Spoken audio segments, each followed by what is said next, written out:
অসম চৰকাৰে ধাৰ দিয়া বন্ধ কৰি দিছে আৰু ইমান দিনে যিহতে ধাৰ দিছে তেওঁলোকৰ বাবে নতুন আইন বনাইছে তেওঁলোকে হেনো অপৰাধী কিন্তু মই কম এই আইনটোৰ বাবে ধাৰ দিয়া মানুহতকে ধাৰ লোৱা মানুহৰ অসুবিধা হৈছে এতিয়া আপুনি চিন্তা কৰিব চৰকাৰৰ চকুত ধাৰ দিয়া মানুহেই অপৰাধী লোৱা মানুহৰ আকৌ কি অসুবিধা হল এতিয়া ধাৰ লব বিচাৰিলে একেটাই উত্তৰ ধাৰ দিয়া বৰ্তমান ইলিগেল কিছুমানে আকৌ কব মানুহে প্ৰয়োজনতহে পইচা বিচাৰে কিবা সাংঘাতিক বিপদত পৰিহে মানুহে পইচা বিচাৰে আৰু ধাৰ লোৱাৰ পিছত সেই বিপদৰ পৰা উদ্ধাৰ কৰা মানুহজনৰ উপকাৰহে মানুহ পাহৰি থাকে কথাতে আছে কাৰো লগত সম্পৰ্ক ত্যাগ কৰিব বিচাৰিলে তাক কিছু টকা ধাৰ দিয়া উচিত আপুনিয়ে পৰীক্ষা কৰি চাব যদি আপোনাৰ সঁচাকেই খুব টকাৰ প্ৰয়োজন তেতিয়া আপোনাৰ ফ্ৰেণ্ড সাৰ্কলত থকা ধনী এগৰাকী ব্যক্তি যি আপোনাৰ ওপৰত প্ৰায়েই টকা খৰচ কৰে যদিও আপুনি খুব সামান্য মূল্যই বিচাৰিছে তাৰ ওচৰত পইচা বিচাৰি চাবচোন ই কব নাই তাতকে বেছি পইচা চাগে তেওঁ ডেইলি খৰচ কৰে আপোনাৰ ওপৰত ইমান দিনে খৰচ কৰা পইচাটোৰ বাবে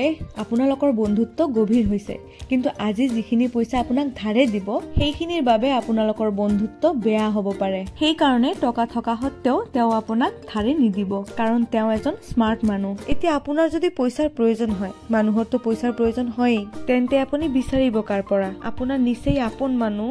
কবলৈ গলে আপোনাৰ ফ্যামিলি মেম্বাৰ নহলে এনে ধৰণৰ মানুহ যাক আপুনি পূৰ্বতে পইচা দি হেল্প কৰিছিলে আৰু ই সময়মতে আপোনাক পইচা ঘূৰাই দিছে তেওঁলোকৰ পৰাই আপুনি ধাৰ বিচাৰিব পাৰে আৰু তাতকেও ভাল অপচন আছে সেভিংস আপোনাৰ যেতিয়া ডাঙৰ এমাউন্ট এটাৰ প্ৰয়োজন হ'ব কোনেও হেল্প নকৰিলেও আপোনাৰ স্মাৰ্টনেস আপোনাক হেল্প কৰিব আৰু আপোনাৰ স্মাৰ্টনেস হৈছে আপুনি বেলেগক ধাৰ নিদি সেভিংস কৰিছিলে যদি আপোনাৰ কাৰোবাক পইচা দিবলৈ হসাকেই মন যায় দান কৰক এসময়ত ঘূৰাই পাবৰ আশাত কাৰোবাক যদি আপুনি পইচা দিছে তেন্তে সেইখিনি পইচা আপুনি পাব নাপাব বেলেগ কথা পইচা পোৱা মানুহজনৰ ষ্ট্ৰেছটো আপোনালৈ আহিব কাৰণ টকা হৈছে এনাৰ্জি আপুনি বাৰু কেতিয়াও বিচাৰিব নেকি টকা দি বেলেগৰ ষ্ট্ৰেছ কিনিব তো গাইজ ভিডিওটো এইখিনিতে সামৰিছো আপোনাৰ মতামত কমেন্ট সেকশনত নিশ্চয়কৈ জনাব তো guys till then take care bye বাই